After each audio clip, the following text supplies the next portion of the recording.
पिछली कक्षा में मैट्रिक्स के अपन ने प्रश्न सॉल्व किए हुए थे, उसी को आगे बढ़ाते हुए प्रश्नावली 3.2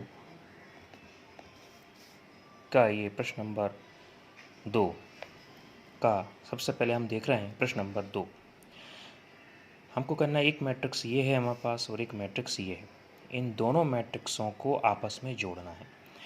तो मैट्रिक्स ए का जो पहला वाला हमारे पास रो 1 का प्रथम अंक को दूसरी वाली मैट्रिक्स के प्रथम अंक से जोड़ते हैं। तो जोड़ क्या हो जाएगा, a square plus b square, दूसरी वाली मैट्रिक्स का पहला 2ab। इसी प्रकार पहली वाली मैट्रिक्स के दूसरे अंक को दूसरी वाली मैट्रिक्स के दूसरे अंक से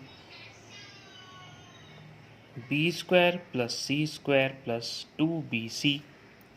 नीचे आते हैं हम सेकंड रो पर, ए स्क्वायर प्लस सी स्क्वायर को जोड़ेंगे माइनस की 2ac। तो ए square plus c square plus minus के 2ac।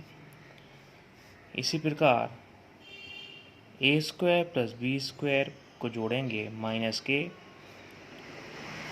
2ab से। अब हम जानते हैं कि प्लस का माइनस में अंदर इनटू होता है, तो प्लस इंटू माइनस माइनस हो जाता है। एक बार हम पुनः फिर पूरी मैट्रिक्स ऐसा लिख लें तो हो जाएगा a square plus b square plus का 2ab, b square plus c square plus का 2bc, a square plus c square plus minus minus 2ac और a square plus b square minus के 2ab। अब हम देखते हैं कि हमारे पास एक फार्मूला बन रहा है। कौन कौन सा ये बनता है फार्मूला, देखो ध्यान से देखो। ये फार्मूला है ए प्लस बी के होल स्क्वायर का, ये है बी प्लस सी के होल स्क्वायर का फार्मूला, ये है ए square plus c square minus 2ac मतलब ए माइनस सी का होल स्क्वायर का फार्मूला, ये है ए प्लस बी का a square plus b square minus 2ab मतलब ए माइनस बी के होल स्क्वायर का फार्मूला। तो इसको अपन यहाँ लिख दें। पहला हो गया ए प्लस बी का होल स्क्वायर, दूसरा हो गया बी प्लस सी का होल स्क्वायर, तीसरा हो गया ए माइनस सी का स्क्वायर, ये माइनस है, और चौथा हो गया ए माइनस बी का होल स्क्वायर। ये ब्रैकेट पूरा बड़ा लगेगा। तो इस प्रकार हमने ये दो मैट्रिक्स का योग देखा, इसका ये हमारा आंसर आ जाता है। आगे बढ़ते हैं हम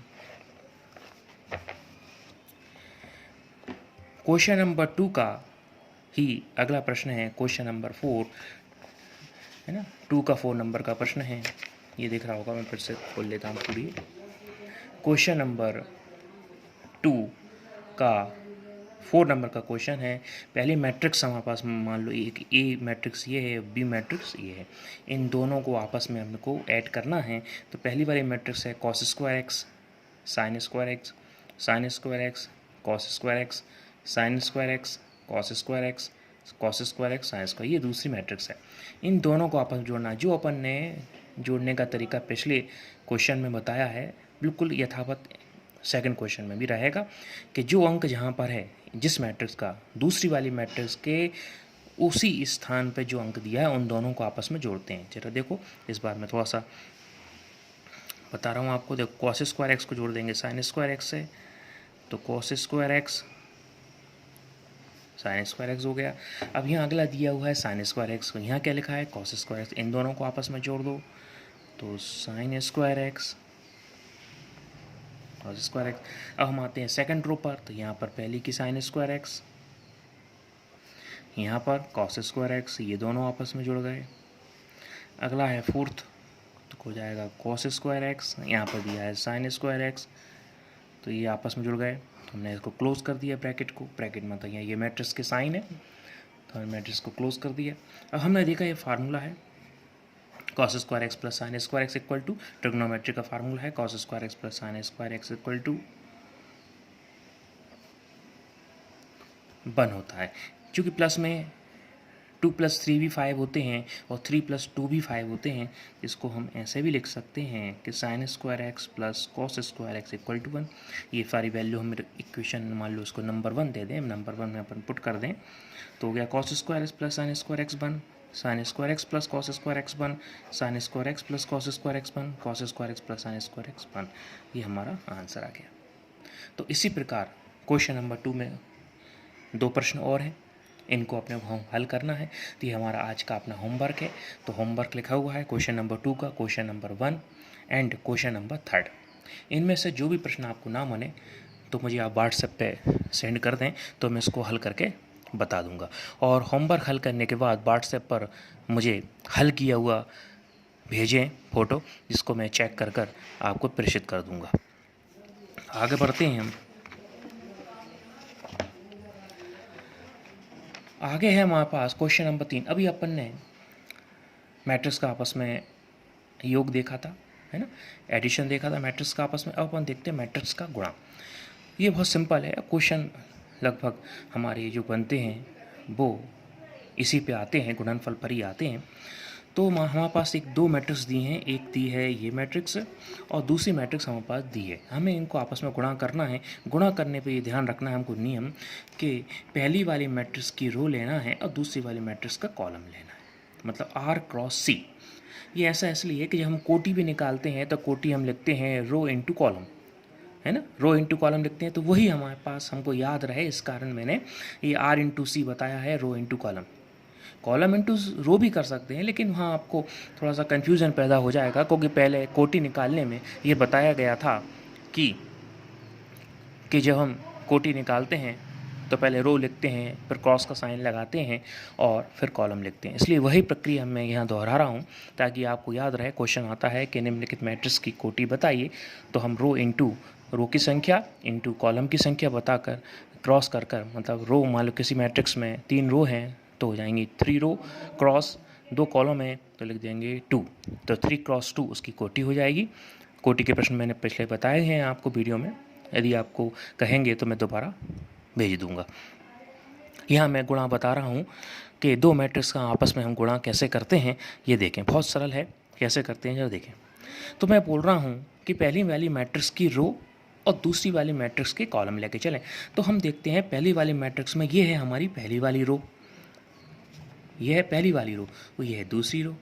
दूसरी वाली मैट्रिक्स में ये हमारा जो खड़े में है ये वर्टिकल, इसको बोलते हैं कॉलम C1, दूसरा जो है कॉलम C2। इन दोनों को अपने को मल्टीप्लाई करना है। तो हम कैसे गुणा कैसे करते हैं, शब्द मैंने समझाने के लिए आपको लिख रखा है कि पहले पहली रो का गुणा करेंगे हम पहले वाले कॉलम से, तो इसको हम लिखेंगे R1×C1। फिर चूँकि रो की बात पहले कर रहे हैं, पहले रो ले रहे हैं, इसलिए रो ही चलेगी पूरी। फिर R1 मतलब पहली रो का गुणा करेंगे दूसरे कॉलम मतलब C2 से। अब हम पहली वाली रो के दोनों कॉलम खत्म हो गए, अब अलग कॉलम तो कोई है नहीं। एक कॉलम यदि और होता तो हम आके एक और बढ़ा लेते, लेकिन यहाँ 2 ही कॉलम थे इसलिए 2 तक ही सीमित रहा। अब इसी प्रकार दूसरी रो पे आते हैं, तो दूसरी वाली रो हमारे पास है -B और A, तो दूसरी वाली रो का पहला कॉलम R2×C1, फिर दूसरी वाली रो का दूसरा कॉलम R2×C2।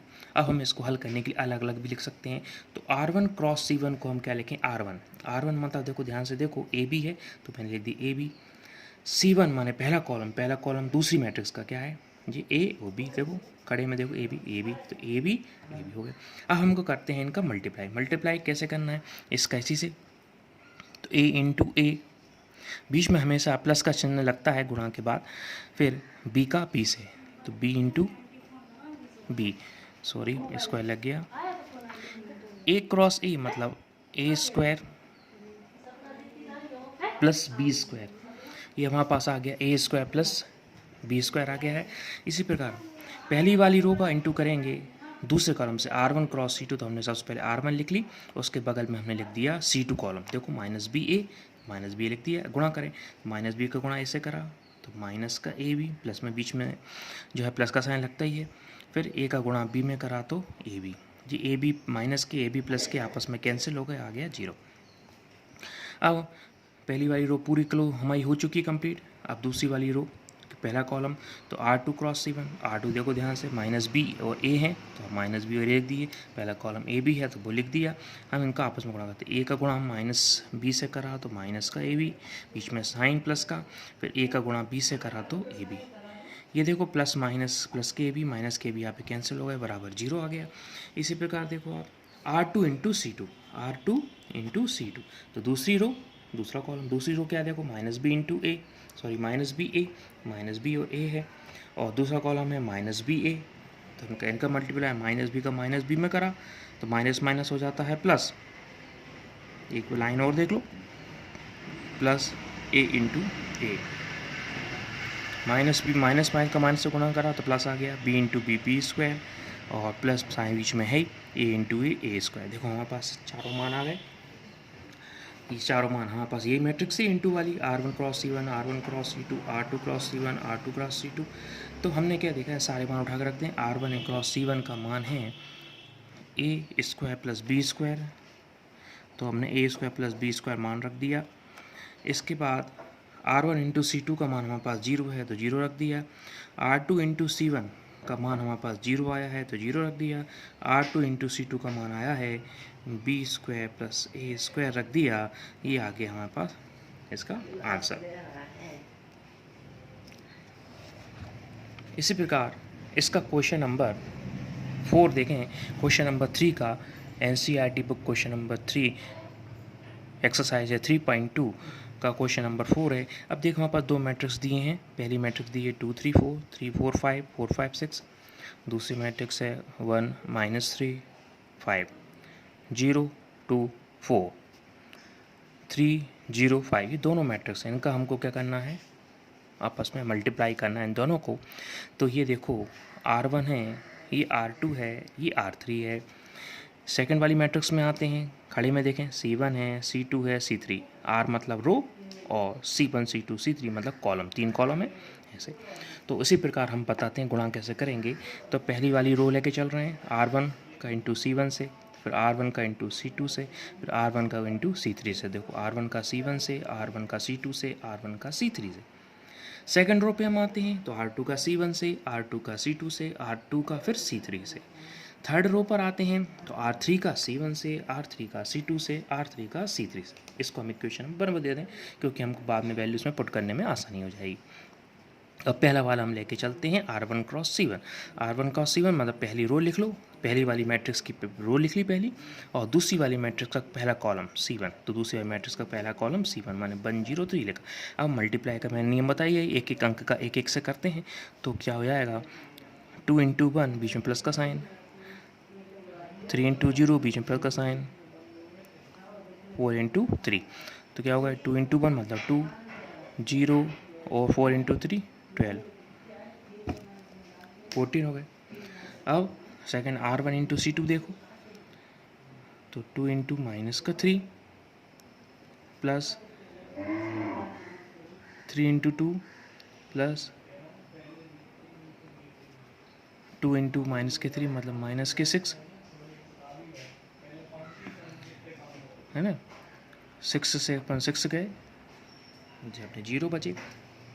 अब हम देखते हैं R1 इंटू C3 का। इसी प्रकार R1 माने पहली रो, C3 माने तीसरा कॉलम, इंटू करें 5 इंटू 2 10, डायरेक्ट बता रहा हूँ थोड़ा, 4 इंटू 3 12 और 4 इंटू 5 20। ऐड करो जब फ़ौरन कितने हुए, हाँ पहले ऐड करने के लिए पीछे पीछे कर लीजिए, यूनिट प्लेस मतलब एक स्थान के 2 2 और 1 3 और 1 4, ठीक है लिखा है। अब आया होगा,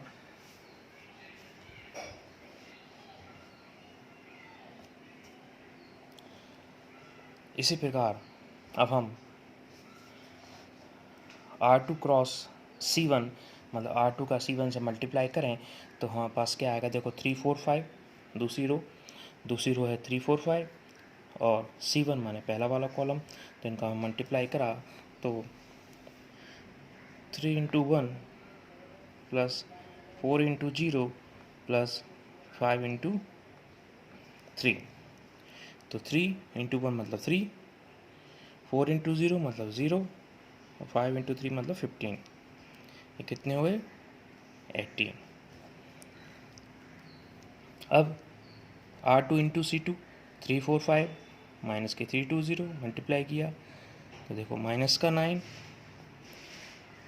प्लस का 8 0, माइनस का 9 प्लस का 8 मतलब कितना बचा? माइनस का 1 बचा हमारे पास। इसी प्रकार नेक्स्ट देखो R2 क्रॉस C3, देखो R2 cross C3, R2 cross 3 4 5 5 4 5, इनका मल्टीप्लाई किया तो 3 5 से 15, 4 इंटू 4 16 और 5 इंटू 5 25। इनको ऐड कर लें तो जल्दी बताएं, जोड़ के बताएं मुझे, कॉपी पे लिखें अपनी फ़ौरन। हाँ हाँ सही है, चेक करें। देखो मैंने बताया था 5 + 5 10, 10 + 6 16, 16 की 6 कैरी किया 1 मतलब हासिल के लिए 1, फिर 2 और 1 3, 1 4 और 1 5, 56। सही, गुड। अगला R3 क्रॉस C1 4 इंटू 1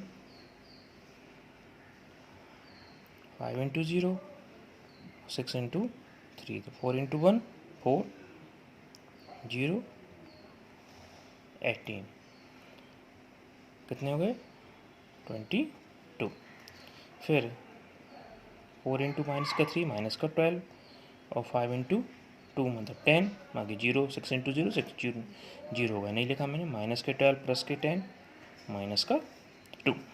अब अगला हमारे पास R3 इंटू C3 मतलब 4 5 6 5 4 5 वहाँ किया तो 20, फिर 20 और फिर आ गया 30, 5 चौको 20, 4 पंजे 20 और 5 चौक 30, कितने हो गए? 4 और 3 7 70।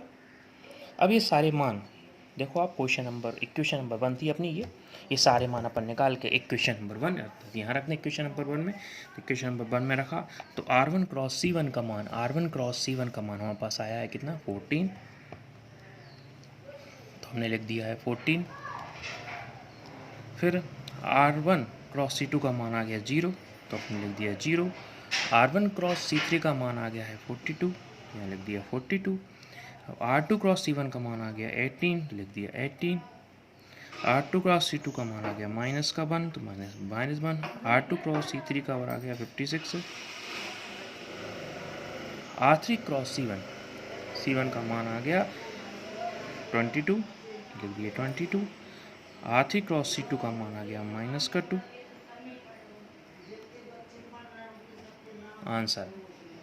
अब इसका हमारा होमवर्क है क्वेश्चन नंबर 3 का, question number 2nd 3rd 5th और 6th, ये होमवर्क है। इनमें से जो प्रश्न ना बने आप मुझको व्हाट्सएप से पूछ सकते हैं, बता दूंगा। और हल करने के बाद सभी छात्र अपनी कॉपी पर हल करेंगे, और ताकि मैं इसके जो प्रश्न नहीं बने मैं उनको बता सकूं। आज का हमारा इतना ही वर्क है, अपनी आज की क्लास बंद होती है। धन्यवाद।